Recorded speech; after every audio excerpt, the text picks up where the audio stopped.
Megjithatë, unë këtë them, domethënë, i theksoj sa është parimi i proporcionalitetit. Një person dyshohet për vepra penale, jo për këtë rast, po e marrim një rast tjetër.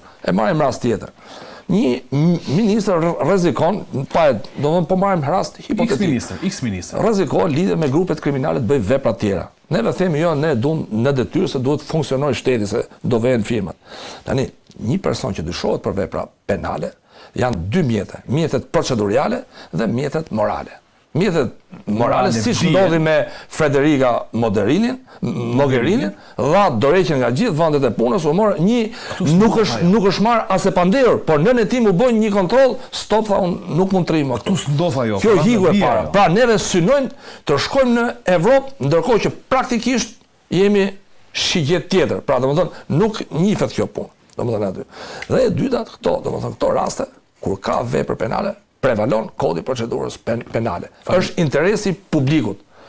Pra, interesi publikut është parandalimi, se një nga qëllimet e kodit penal, po të kesh parasysh në 1, 2, 3 dhe janë në vijim, është parandalimi i veprave penale. Neve s'mund të lejmë ezin.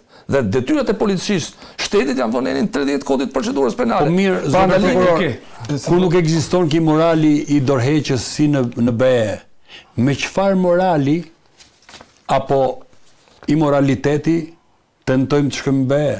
I tha Karan se jemi shigjet tjetër, tha. Jemi tabel detyruese në vend tjetër. Tabel blu. Okej, mirë. Pyetja e fundit Prençi për ta përmbyllur këtë pjesë, të kalojmë tek zgjedhja e kryeautoritës të SPAK. Kludian Braus rrin edhe një herë këtu. Dhe njëherë, Prençi, a rrezikojmë ne që me vendimin që do marrë gjykata kushtetuese nëse ne e merr në favor të kryeministrit, i kemi prerë krahët një herë e përgjithmonë SPAK-ut për tetuar zyrtar të lartë dhe për t'i bërë realisht përgjegjës kur ata janë përgjegjës, sepse duhet kuptojmë një gjë që edhe zonja Balluku që ne diskutojmë, që ndoshta mediat her pas here sulmojnë jo po bënin gjyq publik përkundrazi, ne analizojmë, shqyrtojmë, bëjmë gjithnjë presion pozitiv ndaj institucioneve për të reaguar ashtu siç do duhet të reagojnë, sepse prezumohet e pafajshme dhe zonja Balluku. Rrezikojmë t'ia presim krahët njëri për gjithmonë drejtësisë. Do ta lidh me dy momente.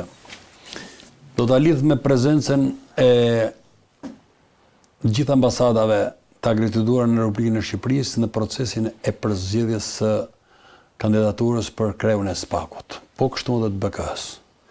Çka do të thotë që ndërkombëtarët u shprehen me nota maksimale për ish drejtuesin e SPAK-ut dhe u shprehen se mezi presim të bashkëpunojmë me zotin Braho për ta çuar përpara çështjen e luftës kundër kriminalitetit dhe korrupsionit në nivel të lartë. Do të kalojmë tek çështja e dytë meqense po rritu të kalojmë.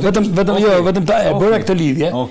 Unë jam i bindur që sot më shumë se kur, pra pardje, më shumë se kur, prezenca e autoriteteve evropiane dhe ato amerikane në institucionet e drejtësisë ku nuk u duken qoftë edhe presidenti i Republikës për të qenë atje në procesin e zgjedhjes kryetarit, po them kot presidentit, po një autoritet tjetër, që nuk ka konflikt pushtetësh. Fakti që ishin vetëm amerikanët dhe evropianët tregon shumë. Po, tregon shumë. Tregon që ata nuk kanë ardhur këtu dhe nuk kanë në moto mbështetjen e korrupsionit dhe mbështetjen e kryeministit. Kanë mbështetjen e segmenteve drejtësisë për të luftuar korrupsionin e këtyre që mungojnë aty. Dhe në këtë këndvështrim unë them që SPAK-u dhe GKK-ja do të ecin shumë përpara. Kam bindjen absolute, duke patur parasysh sepse unë kam thënë edhe po të lë kushtetuesja, Prençi në rast se nuk e lë kushtetuesja, thotë ti nuk e pezullon dot. Ti nuk e heq dot provat nga duar nëse rrezikohet prishen. Nëse vendos kështu, ne po bëjmë hipotetike. Të thash ka hedhur një hap ndërmjetëm, po përfundimi do të jetë ndryshe. Përfundimit besoj që do të jetë ndryshe sepse në fund të fundit bëhet fjalë për një nivel shumë të lartë korrupsioni dhe mos mendojmë vetëm kaq. Për segmentet qeverisë shqiptare ka hetime edhe për te Adriatikut. Sepse gjurmët e zyrtarëve të lartë të Shqipërisë në raport me korrupsionin dhe shpërdorimin e fondeve kanë mbritur deri për te oqeanit edhe në gjithë botën rreth e qarknesh. Kështu që sipas informacioneve janë verifikuar dhe kanë dalur pozitive edhe transaksione bankare në shumë të mëdha por ka dhe probleme edhe me botën e nëndeshme të grupeve kriminale. Në raporte me zyrtarët e lashtë implikuar në korrupsion dhe shpërdorimin e fondeve publike.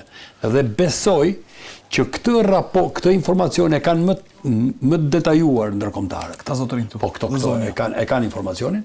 Edhe besoj që këta do jenë realisht dhe kur këto të jenë një ushtri në krah të SPAK-ut dhe GKK-s, edhe në krah të BK-s, nuk besoj që gjykata kushtetuese do të bëj argumente të tilla, sepse në fund të fundit një gjykatës kushtetues nuk është i përjashtuar nga të ndjekurit penalisht.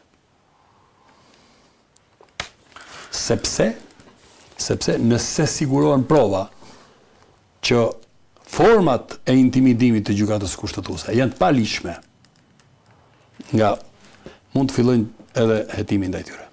Okej, mirë, ne duhet ta shohim deri në fund se si do të shkojë procesi.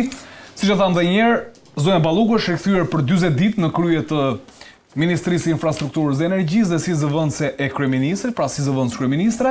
Kështu çmoi gjykata kushtetuese me një vendim të ndërmjetëm, siç e tha edhe Prençi dhe siç arsyetoi dhe mëtej Karandxha, do duhet presim vendimin përfundimtar. Gjithë analiza jonë ishte një analizë që siç e thash edhe një herë, ndoshta shpesh mediat, gazetarët, analistët, ekspertët ndryshëm mund të kritikohen për atë të cilën e cilësojnë si një gjyq publik, por më besoni, ne si media dhe kushdo tjetër, të gjithë të ftuarit, panelistët, jemi për diçka pozitive. Jemi gjithnjë për të inkurajuar organet e drejtësisë për të shkuar çështjeve hetimore deri në fund, zyrtar të lartë të lidhur me krimin organizuar, të cilët janë të implikuar në korrupsion, të hetohen dhe të çohen, të përballen me akuzat që kanë në raport me drejtësinë. Sigurisht ne inkurajojmë organet e reja të drejtësisë, siç është SPAK-u dhe gjykata kundër korrupsionit dhe krimit organizuar, që të mos stepen edhe në raste të intimidimit, por sigurisht përpiqemi të ngremi një nivel të lartë të ndërgjegjes së publikut për të kuptuar realisht atë çfarë po ndodh. Kurse si, nuk bëjmë gjyq publik dhe ajo që ne bëjmë është ngritja e presionit pozitiv. Çdo kush i cili merret në netim nga SPAK apo ndoshta i ngrihet edhe një akuzë merret i pandehur, ma besoni që deri në fund të procesit ai prezumohet i pafajshëm dhe është gjykata e cila çmon nëse ky person është fajtor apo jo, dhe ne kësaj do t'i qëndrojmë. Gjithkush deri në këtë moment që ne kemi le të themi çështjet e fundit, të gjithë prezumohen të pafajshëm, qoftë Velia, qoftë Balluku e të tjerë. Me radhë, prandaj përpiqemi të jemi të kujdesshëm tek narrativa jon në formën e analizës, në mënyrën se i trajtojmë, sepse është GKK që vendos nëse një zyrtar është i korruptuar apo është i lidhur me krimin organizuar, pra ka kryer një faj, një vepër penale në kurriz të interesave të shtetit. Ne ndalemi tek një tjetër çështje, zgjedhja e kreut të ri të SPAK, zotit Klodian Brau, i cili në datën 19 dhjetor, vetëm pas jave, merr detyrën. Dumani lë aty stafetën dhe Dumani kthehet në një prokuror, le të themi i zakonshëm në prokurorinë speciale. Ne ndjekim se si u dha vendimi, sa vota mori Klodian Brau, ndryshe nga Dumani, reagimin e ambasadës amerikane në raport me zgjedhjen e kreut të ri të SPAK-u dhe sigurisht një profil të Klodian Braus. Do diskutojmë shumë kush është kreu i ri dhe çfarë do bëjë ndryshe nga Altin Dumani. Këshilli vendosi zgjedhjen e prokuror Klodian Brau në pozicionin e drejtuesit të prokurorisë së posaçme kundër korrupsionit dhe krimit të organizuar. Mandati i prokurorit Brau në pozicionin e drejtuesit është 3 vjet pa të drejtë rizgjedhje, duke filluar nga data 19/12/2025 deri në datën 19/12/2028. Ky është momenti kur prokuroria e posaçme njihet me kreun e saj të ri, prokurorin Klodian Brau, i cili do të drejtojë këtë institucion deri në vitin 2028. Ndryshe nga paraardhësi i tij Altin Dumani, i cili brenda pak ditësh pritet të dorëzojë stafetën Braus, ky fundit fitoi bindshëm me 7 vota pro. Ajo që u vorrej ishte një prani e madhe ndërkombëtarëve, të cilët ndoqën nga afër të gjithë procesin e zgjedhjes së kreut të ri të SPAK. Për shumë që komentuan këtë çështje, zgjedhja e Braus nuk ishte surprizë. Me sa duket ai ishte sërish një emër i shëndetshëm për marrëdhëniet e forta me partnerët tanë strategjik në luftën kundër korrupsionit, por veçanërisht kundër krimit organizuar. Madje vetë Shtetet e Bashkuara nëpërmjet selisë së tyre diplomatike në vendin tonë uruan kështu. Shtetet e Bashkuara përgëzojnë Altin Dumani për shërbimin e tij të pashembull si kryeprokuror i SPAK. Integriteti dhe guximi i tij në mbajtjen e kriminalëve përgjegjës kanë forcuar bashkëpunimin mes Shteteve të Bashkuara dhe Shqipërisë duke na bërë më të sigurt nga kërcënimi i krimit ndërkombëtar dhe trafiku të drogës. Ne presim me kënaqësi të vazhdojmë partneritetin ton të fortë me krye prokurorin e ri të posaçëm Klodian Brao në rolin e tij të ri në krye të SPAK. Por kush është Klodian Brao? Le t'i bëjmë një profil të shkurtër. Ai përfaqëson një nga figurat që kanë ndërtuar karrierën hap pas hapi brenda sistemit të drejtësisë, duke u ngjitur gradualisht në nivelet më të larta të prokurorisë shqiptare. I lindur në Skrapar në vitin 1982, ai përket brezit të prokurorëve që u formuan pas viteve 2000 dhe u konsoliduan profesionalisht në periudhën e reformës në drejtësi. Pas diplomimit në drejtësi dhe përfundimit të shkollës së magjistraturës, Brao emërohet prokuror në vitin 2007. Fillimisht shërben në Berat dhe më pas në Vlorë, ku përveç detyrës së prokurorit, mban dhe funksion drejtues. Pikërisht në Vlorë ai del në pa përhetimin dhe çuarin në gjyq të ish kryebashkiakut Shpëtim Gjika, një dosje që shënon një moment të rëndësishëm në ndjekjen penale të pushtetit vendor. Në vitin 2015, karriera e tij merr një kthes vendimtare me kalimin në prokurorinë e krimeve të rënda. Aty Brao përfshihet në disa nga hetimet më delikate të kohës, përfshirë çështjen ndaj ish prokurorit të përgjithshëm Adriatik Llalla, një nga proceset simbol të llogaridhënies në nivelet më të larta të sistemit të drejtësisë. Kalimi i procesit të vettingut pa probleme dhe eksperienca me krime të rënda e bëjnë pjesë të SPAK që në ditën e parë të krijimit të tij, më 19 dhjetor 2019. Brenda prokurorisë posaçme, Brao ngjitet në rolin e shefit të seksionit kundër korrupsionit dhe konsolidohet si një nga prokurorët kyç në dosjet me impakt të lartë publik. Ai ka udhëhequr hetimin e inceneratorit të Elbasanit, dosja e vetme e kësaj natyre që ka marrë vendim të formës prerë, me dënime për zyrtar të lartë dhe ish-ministrin Lefter Koka. Po ashtu Brao ka qenë në krye të hetimeve për dosjen 5D, çështjen Toyota Auris, si dhe pjesë e prokurorëve që kanë firmosur akuzën ndaj ish-ministrit të mbrojtjes, Fatmir Mediu për Gërdecin. Me këtë profil, Klodian Brao shihet si një figure e formuar brenda SPAK, me eksperiencë në dosje të ndjeshme politike dhe institucionale, dhe si pasues i një linje prokuroriale që synon vazhdimsinë në hetimin e korrupsionit dhe krimit organizuar në nivelet e larta të pushtetit. Por megjithatë, ky është perceptimi paraprak. Rrugtimi i tij do të shihet muaj pas muaj dhe vit pas viti si kreu i SPAK në këtë mandat 3 vjeçar. Mirë bra, ky është Klodian Brao, kreu i SPAK i cili pason Altin Dumani në këtë detyrë të misionit themi, sa i vështirë, aq edhe me një interes të lartë për vendin siç jemi ne, por çfarë ka ndodhur? Ndoshta shumë e kanë komentuar si një zgjedhje jo të rastishme. Të lutem regjia, do doja të kaloja me 3 foto të ndryshme, janë 3 postime të ndryshme të ambasadës amerikane, duke nisur që nga shtatori. Kjo është fotoja e parë. Shohim 309 zyra dhe Klodian Brao, prokuror. Këtu është Nancy Van Horn e ngarkuara me punë e diplomacisë amerikane. Këtu është një tjetër takim, zyra 309, Klodian Brao. Ecim dhe me një tjetër dhe këtu është Mark Fleming, i cili erdhi pak javë më parë, sërish zyra 309. Në 3 postime të ndryshme ambasada amerikane, duke sikur sinjalizoi, sepse është vetëm zyra e cila u publikua. Tashi Edhe për koincidencë është dhe foto Ismail Qemalit aty. Edhe foto Ismail Qemalit. Gjithmonë ka dalë kanë përshtypjen të tjetë në foto tjera. Po. Tani, zgjedhje me merit të plot, Karanja se kanë përshtypjen ju prokuror, diku jeni hasur dhe me Klodian Brao ka përshtypjen në rrugutimin tuaj. Është vërtet. Si e njihni? E meriton, ishte një zgjedhje e ndërkombëtarëve. Kujt i prish punë, le të themi, qeverisë në këto kushte që është, pse mund mi analizosh pak të gjitha këto? Duhet kemi parasysh diçka. Prokurori Klodian Brao është një prokuror i cili e ka filluar karrierën e tij duke u bazuar në ligjin për prokurorin. Dhe ligji për prokurorin, kriterin kryesor atëherë ka pas të marrë shkollën e magjistraturës. Pra ka marrë shkollën, ka marrë fakultetin, ka kaluar një konkurs shumë të vështirë dhe më pas ka filluar në punë në qytetin e Beratit. Nga Berati ka kaluar në Vlorë në Tiranë. Pra kemi një ngritje graduale në karrierë. Pra nuk kemi njerëz që ngrihen në karrierë. A keni pas kolegë në prokurorin e Tiranës, ë?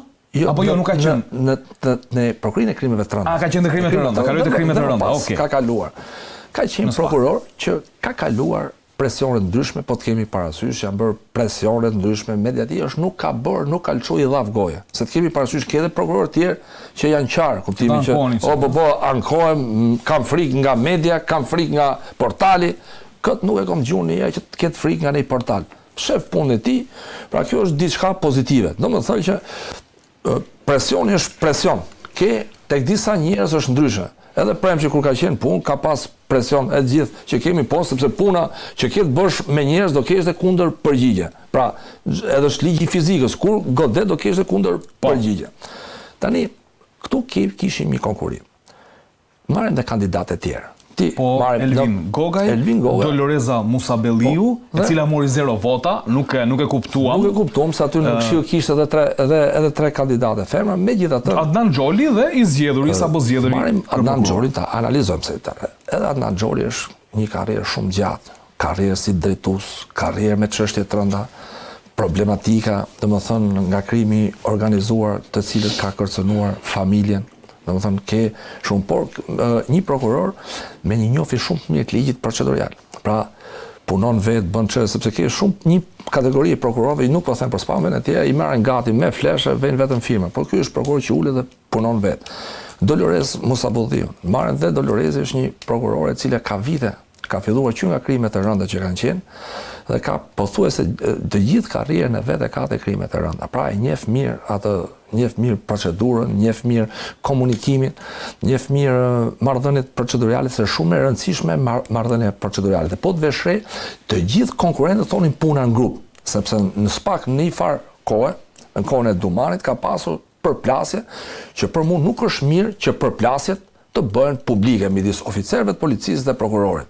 Është mirë që çdo institucion, çdo problem ta mbylli aty për aty, sepse po dolën fjalët ose po doli debati në publik, nuk ka më kuptim ajo punë. Pra gjë mirë. Tregon dobësi, ë? Tregon dobësit njerëzve që marrin tjerët për ndihmë, marrin një të fortë. Për shembull, hajde merr media që shikon se çfarë po bën. Absolutisht jo.